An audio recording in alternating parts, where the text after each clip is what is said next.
Esri's ArcGIS Pro, where you can access the Google Earth or Google Maps imagery data. So there is a possibility to combine it, but it's not built into this tool.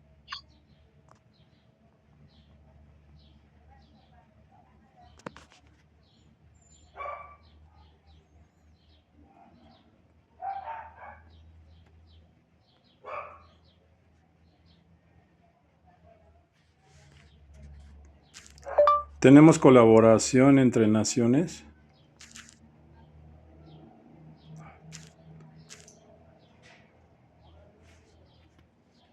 So Google Earth is a nice three-dimensional globe that you're able to work with. This is currently built on a two-dimensional platform, but again, like I said, the data can be pulled out of here and brought into Google Earth or another 3D globe-based system.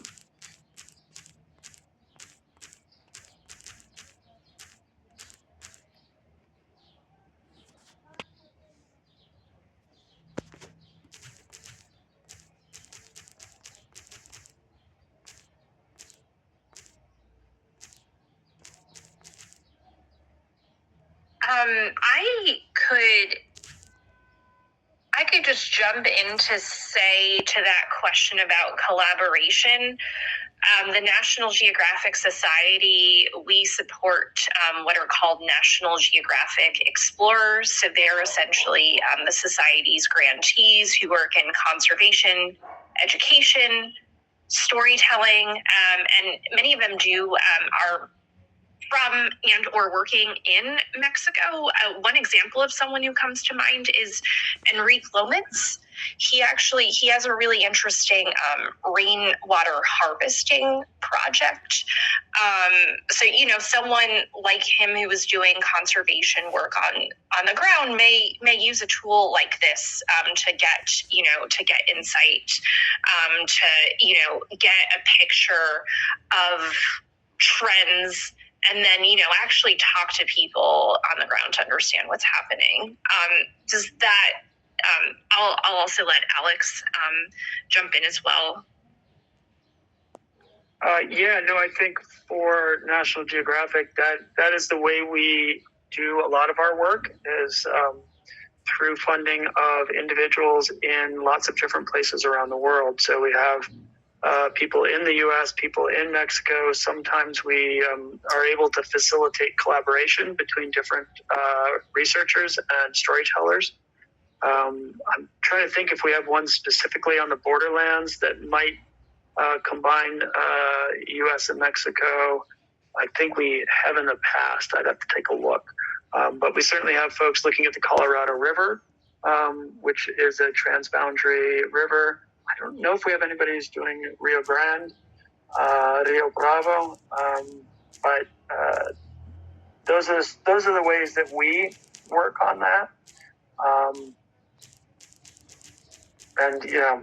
At this stage of things in the world, that's a really effective way, is to get individuals working together across transboundary issues.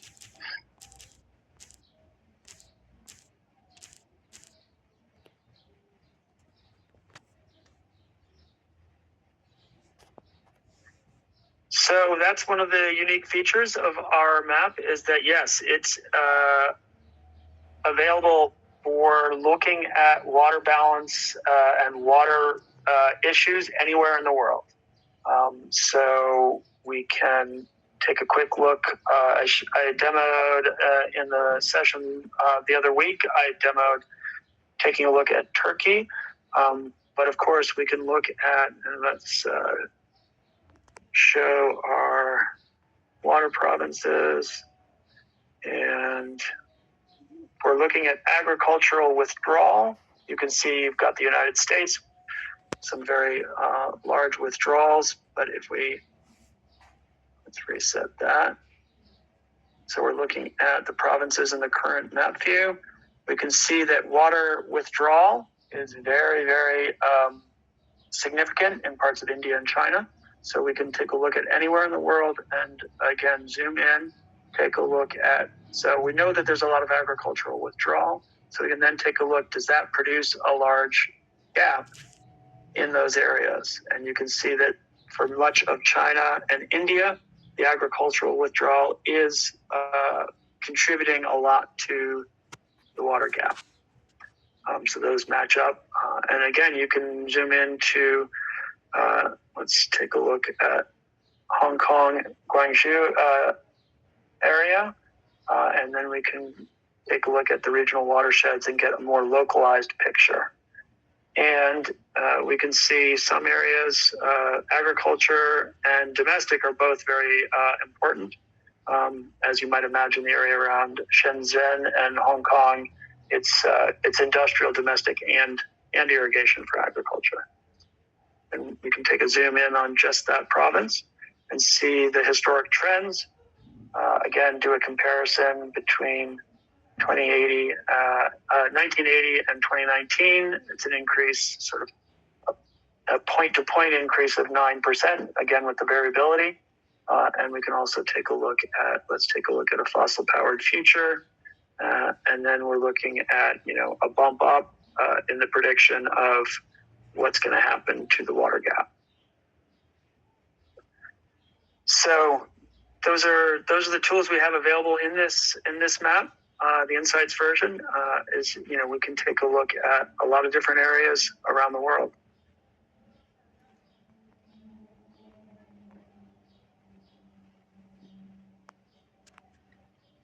Good. I'm always interested in industrial. It's often an overlooked source of water demand. And you can see that areas in South Korea and the heartland of Japan are very important where industrial demand is significant.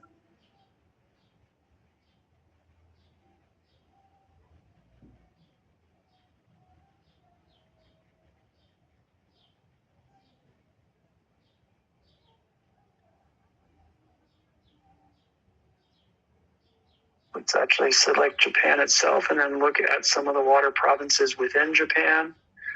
And again, irrigation important in some, and then others, it's going to be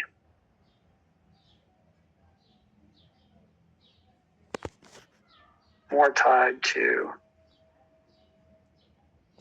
industrial. So this is, as you imagine, the area around Tokyo. The industrial component of the water demand is very high.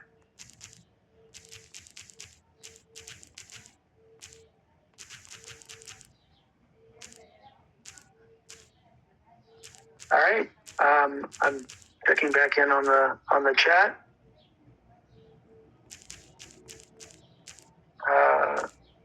Steph, you take a look at that. We can certainly look into past projects on the transboundary rivers. That's certainly an important area. No, this is completely open to anybody who wants to use it and look at it. And I highly recommend for people that aren't familiar with the water gap and water resource issues to check out our World Water Map general audience version first, and then jump to this map once they have a better understanding of the issues and what these statistics mean about water demand, water withdrawal, and the water gap.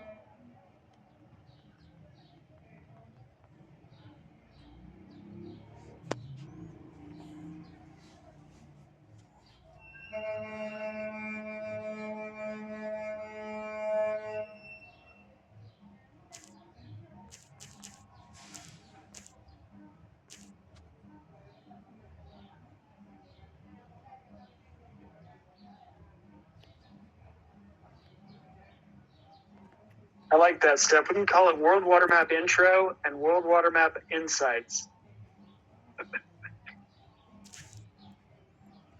Yeah, that was a really good point, Alex. Joel, I think it would be helpful if you start with the link I just shared. When this will generate a recording, and I love your use of emojis. It is making my afternoon. When I share the recording of this, I could send you all the links in one place.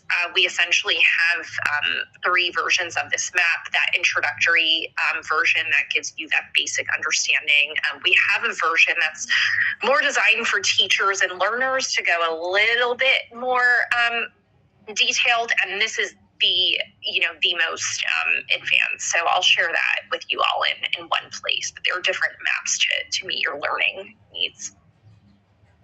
And feel free to share this with your colleagues too.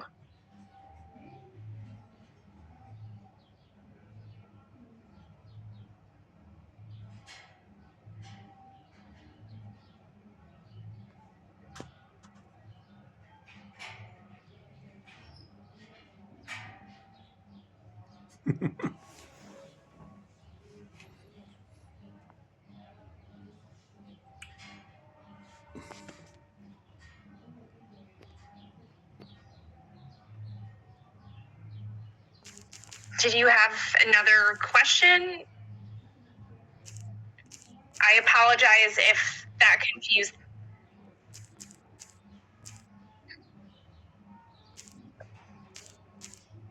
Sí, claro, yes. Okay. Yeah. I think we're set. Please use email to ask any additional questions.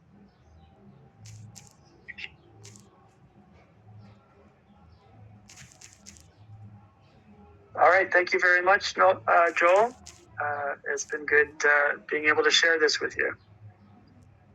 Thank you. De nada. Ciao. Bye, Joel. Bye, everyone.